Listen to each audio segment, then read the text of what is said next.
ብሩኖ ጊማሬሽ ወደ አርሰናል ሂር ዊ ጎ ሊባለው ጋይስ በእርግጠኝነት በቅርቡ ጠብቁ ይውላችሁ። አርሰናልና ኒውካስል አሁን ላይ የመጨረሻ ንግግር ላይ እንደሆኑ ተናግረዋል።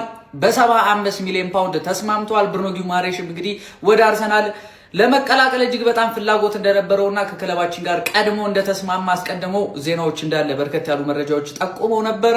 አሁን ደግሞ ኒውካስል እጅ ሰጥቷል ማለት ነው በ75 ሚሊዮን ፓውንድ ወደ አርሰናል ሊቀላቀለው። ስለ ቪኒሲየስም አንዳንድ ወሬዎች እየተሰሙ ይገኛሉ። እንግዲህ ጋይስ እሱን በሌላ ቪዲዮ መነግራችሁ ይሆናል። እንዲህ አይነት ፈጠኛ ያለ መረጃ እንግዲህ ስለ ክለባችን እንዲደርሳችሁ በደንብ ፎሎ እያደረጋችሁ ኮፒ ሊንክ ሪፖስት እያደረጋችሁ ጋይስ ተከታተሉ። ይኸውልህ ትኩስ መረጃን ይዤልህ የመጣሁት እኮ ነው የምልህ። አሁን ከደቂቃዎች በፊት ሃንድ ኦፍ አርሰናል እንዳጋራን ከሆነ አርሰናል የ80 ሚሊዮን ፓኬጅ ለኒውካስትል ለማቅረብ ተዘጋጅቷል ሲል ተናግሯል ማለት ነው። ብሩኖ ነገ ወይም ደግሞ ማታ ሂር ዊጎ አይባልም ብለህ ታስባለህ? ሂር ዊጎ የናፈቃችሁ ሰዎች በጠቅላላ ተዘጋጅታችኋል? እስቲ ኮሜንት ላይ አለን በሉኝ ከተዘጋጃችሁ። ጀግናው እየመጣ ነው አባቴ፣ እየመጣ ነው። ምን አይነት መግነጢሳዊ የሆነ ዜና ነው አሁን ላይ ወጣው። የአርሰናል ደጋፊዎች በደስታ ሊያሰክራችሁ ነው።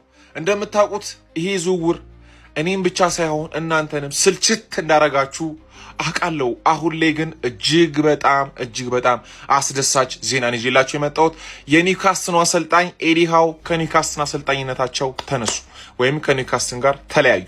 የብሩኖ ጊማሬሽን ዝውውር እንደሚያፈጥነው እና ኤዲ ሃው ከኒውካስትል የወጡበት ዋነኛው ምክንያት ኮከቦቻቸውን ማቆየት ስላልቻሉ ነው። ከነዛ መካከል አንዱ ብሩኖ ጊማሬሽን ማቆየት ስላልቻሉ አሁን ቅርብ ጊዜ ተጠይቀው ምን እንዳሉ ታስታውሳላችሁና እሱ ብቻ አይደለም ሳንድሮ ሶላኒና አንቶኒ ጎርደንም ጭምር በኒውካስትል ማቆየት ስላልቻሉ ምን ቀረኝ በኒውካስትል ብለው ከኒውካስትል ጋር ተለያይተዋል። እናም የብሩኖ ጊማሬሽ ዝውውር በቅርቡ እንደሚጠናቀቅ ይጠበቃል። እንደዚህ አይነት ታማኝነት ያላቸውና ፈጣን የዝውውር ዜናዎች እንዲደርሳችሁ ፎሎ ማድረጋችሁን አትርሱ።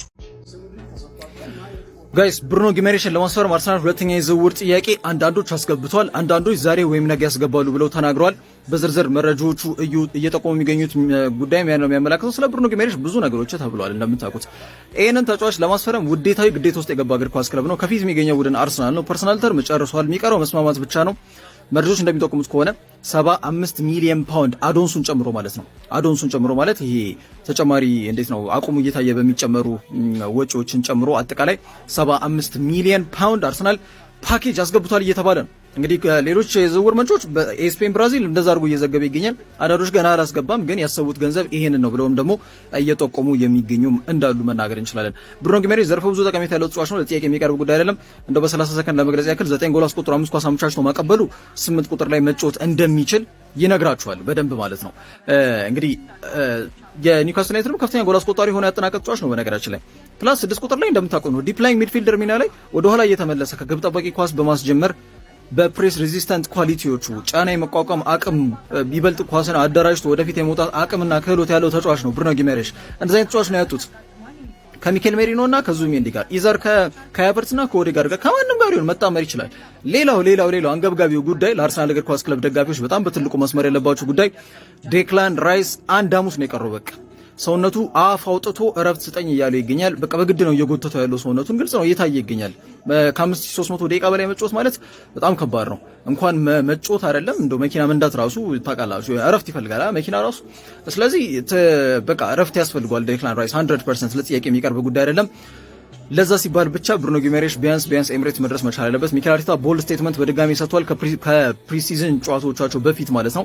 ስለዚህ ምን ይፈጠራል የሚሉት ርዕሰ ጉዳዮች በጣም በትልቁ እንዲጠበቅ ያደርጓል። 80 ሚሊዮን ነው እየጠየቁ የሚገኙት ኒውካስትል ዩናይትዶች። ኒውካስትል በነገራችን ላይ አሰልጣኝ ኤዲ ሃው ስለዚህ ተጫዋች ተጠየቀው ምንም ማውቀው ነገር የለም በቃ ስለወደፊቱ ምንም ነገር ሊወስን ይችላል ብሎ ተናግሯል። ይሄ ደግሞ ስለ ዝውውሩ በግልጽ ይነግራችኋል። ራሱ ብሩኖ ጊማሬሽ ወኪሉ ደግሞ በዚህ 2 ሳምንት ውስጥ እንዲጠናቀቅልኝ በዚህ ሰዓት ረፍት ላይ ነው የሚገኙት። ያው የብራዚል ብሔራዊ ቡድን ተሰላፊ የነበሩ ተጫዋቾች ረፍት ኤክስቴንድድ ፔሪድ ኦፍ ታይም ወይም ደግሞ ለተወሰነ ጊዜ ረፍት እየወሰዱ ይገኛሉ። ምክንያቱም ያው ባለም ዋንጫ ብዙ ስለተጓዙ ከክለብ በኋላ ረፍት ሳይወስዱ ወደ ብሔራዊ ቡድን ስለተቀላቀሉ ማለት ነው። ስለዚህ ከረፍቱ ሲመለስ በቀጥታ ሜዲካሉ ለማድረግ ወደ ለንደን ማቅናት እንጂ ወደ ሰሜን ምስራቅ እንግሊዝ ወደ ታይንሳይድ ማቅናት አይፈልግም።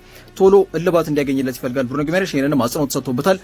ምን ይፈጠራል የሚሉት ርዕሰ ጉዳዮች በጣም በትልቁ ይጠብቃሉ ማለት ነው። ኮፒ ሊንክ ሼር ማድረግ እንዳይረሳ ጅሜ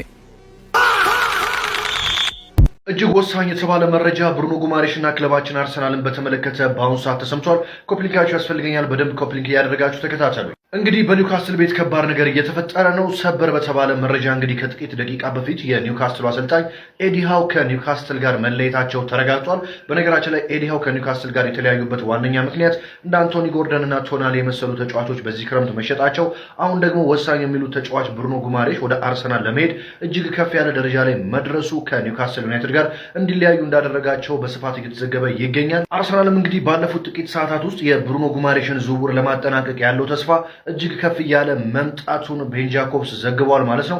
አርሰናል በአሁኑ ሰዓት እንግዲህ ይህንን አጋጣሚ በመጠቀም የብሩኖ ጉማሬሽን ዝውውር ለማጠናቀቅ ከፍ ያሉ ንግግሮችን እያደረገ እንደሆነ ተሰምቷል ማለት ነው። ምናልባትም በስተመጨረሻ እጅግ ስንጠብቀው የነበረውና ክለባችንን በከፍተኛ ሁኔታ ከፍ ያደርጋል ተብሎ የሚጠብቀው የብሩኖ ጉማሬሽ ዝውውር የሚጠናቀቅ ይመስላል። የእናንተን ሀሳብ ኮመንት ላይ ያስቀምጡልኝ። እሺ ጀማው ኤዲ ሃው መልቀቁን ሰማችሁ ከኒውካስትል ቤት አይደል? ታዲያ መልቀቁ ምክንያት ብሩኖ ጉማሬሽ አርሰናልን ሊቀላቀል በማሰቡ እንደሆነ አንዳንድ መረጃዎች እየመጡ ይገኛሉ። ምክንያቱም ኮከብ ተጫዋቾችን እኔ መጠበቅ አልቻልኩም ብሎ እያሰበ ይገኛል አሉ ኤዲ ሃው። ሲጀመር ኤዲ ሃው በኒውካስትል ቤት ምን አባካ ሳክተህ ነው ኮከቦቼ ስለወጡብኝ ነው ምናምን ብለህ ልታቀራራ መችለው? ለዛ የሚሆን እኮ ምንም አይነት የሰራው ነገር የለም። ግልጹን ስነግራችሁ ጀማው። ለማንኛውም ግን ትልቁ ፖይንት ምን መሰላችሁ? ብሩኖ ጉማሬሽ ወደ አርሰናል ለመምጣት እየተቃረበ ይገኛል እየተባለ ይገኛል ጀማው። በጣም ከጫፍ ደርሷል። አሁን 80 ሚሊዮን አርሰናል ይዞ ቀርቧል። በዚህ ካልሰጡን ማለት ነው ባናታቸው ይተከሉ ኒውካስትሎች። በቃ ሃንድ ኦፍ አርሰናል እንዳስነበበው ከሆነ ጀማው አርሰናል ቆርጦ ተነስቶ 80 ይዞ ቀርቧል። በዚህ ስጡኝ እያላቸው ይገኛል። በዚህ አልሰጥም ካሉ ባናታቸው ይተከሉ ጀማው። 100 ልናወጣ ነው እንዴ? ለሶስት ያሰባችሁን ነገር ይውጣ የምትሉ ከሆነ ሐሳባችሁን አካፍሉኝ ጀማው። ይመቻችሁ። ግን ሰሞኑን ሂውሪጎ እንሰማን ልብዬ ጠብቃለሁ ጀማው። ለማንኛውም እኔ ስለ ዝውውር መጥቼ ማውራት በጣም ሼም እያዘኝ ነው። እናንተም እየተጫናችሁ ስለሆነ ይመቻችሁ። አርሰናል ይሄን ዝውውር ጨርሶታል ማለት ይቻላል። ግን እዚህ ዝውውር ላይ ምንድን ያጣበቀው የሚለው ነገር ወላሂ አስጠልቶ የነበር ግን ለካ ጉዳዩ ሌላ ነው። ይሄን ቪዲዮ አርሰናል ደጋፊ ኮፒ ሊንክ ሳታርግ ቪዲዮ ከተያዘ በጣም በቃ በጣም ነው የሚደብረኝ።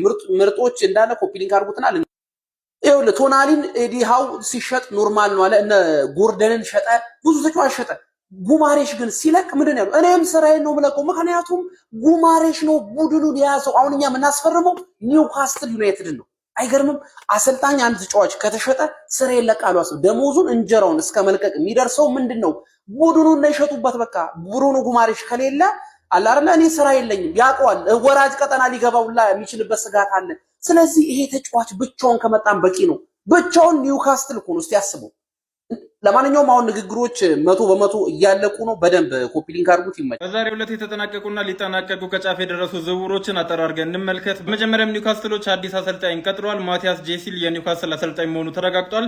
እስከ 2030 ኮንትራቱን የሚፈርም ይሆናል። ሪያል ማድሪዶች ከሌቫንቴ የ21 ዓመቱን ካርሎስ ኤስፒን ለማስፈረም ከፍተኛ ፍላጎት እንዳላቸው የሚያሳዩ መረጃዎች በስፋት እየወጡ ይገኛል። ፉላሞች በዛሬው ዕለት ሁለት ተጫዋቾችን ከሪያል ማድሪድ ማስፈረም ችለዋል። የመጀመሪያው ጎንዛሎ ጋርሻ ሲሆን ፉላሞችም ለዝውውሩ 40 ሚሊዮን ዩሮ የሚከፍሉ ይሆናል። ሁለተኛው ደግሞ ሴዛር ፓላሲዮስ ነው። ፉላሞችም ለዝውውሩ 10 ሚሊዮን ዩሮ የሚከፍሉ ይሆናል። ቶተናሙ አሰልጣኝ ዲዘርቢ እንደተናገሩት ከሆነ ሮሜሮ እና ቪካሪዮ በቶተናም እንደማይቀጥሉና በሚቀጥሉ ሳምንታት ከቶተናም እንደሚለቁ ተናግረዋል። ይሁም የቶተናሙ ተጫዋች ጄድ ስፔንስ ከቶተናም የመልቀቅ ሰፊ እድል እንዳለውና ሊቨርፑሎችም የተጫዋቹ ፈላጊ እንደሆኑ መረጃዎች አሳይተዋል። ዩቬንቱሶች ኬሪም አላቤጎቪችን ከባየር ሊቨርኩሰን አስፈርመውታል። ለዝውውሩም 35 ሚሊዮን ዩሮ የሚከፍሉ ይሆናል። ስቶንስ በኢንተር ሚላን ቤት የሚያቆየውን የ2 ዓመት ኮንትራት በዛሬው ዕለት መፈራረም ችሏል። ሲጂዎች ማግነስ አክሉቼን ከሞናኮ ለማስፈረም ከጫፍ እንደደረሱ የፋብሪዚዮ ሮማኖ መረጃ ሳይቶ ዛሬው ዕለት የተሰሙት የዝውውር ዜናዎች እነዚህን ይመስላሉ። ወደ በኋላ ወይም ደግሞ ነገ በሌሎች መረጃዎች የምንገናኝ ይሆናል። የብሩኖ ጉማሬሽ መሸጥ እንዴት ኤዲ ሃው ስራውን ሊያስለቅቀው ይችላል? አሁን ላይ ምክንያት ተደርጎ እየተነሳ ያለው ይህኛው ፖይንት ነው። ኤዲ ሃው ኒውካስትልን መልቀቅ ሰምታችኋል፣ መልቀቃቸውን። ዋነኛው ምክንያት ደግሞ ኒውካስትል በቡድኑ ያሉ ወሳኝ የሚባሉ ተጫዋቾችን እየሸጠ ስለሆነ አንደኛውና ዋነኛው ምክንያት የአሰልጣኙ መልቀቅ ይህ ነው ተብሏል። ታዲያ ይህ ምክንያት የብሩኖ ጉማሬሽ ወደ አርሰናል የመሄድን ነገር የአሰልጣኙ መልቀቅ ቀጥታ ያገናኘዋል ብላችሁ ታስባላችሁ? እርግጥ ነው ሊያገናኘው ይችላል። ከዚህ ቀደም ቶናሊም ተሽጧል። እንዲሁም ደግሞ አንቶኒ ጎርደን ወደ ባርሴሎና ሄዷል።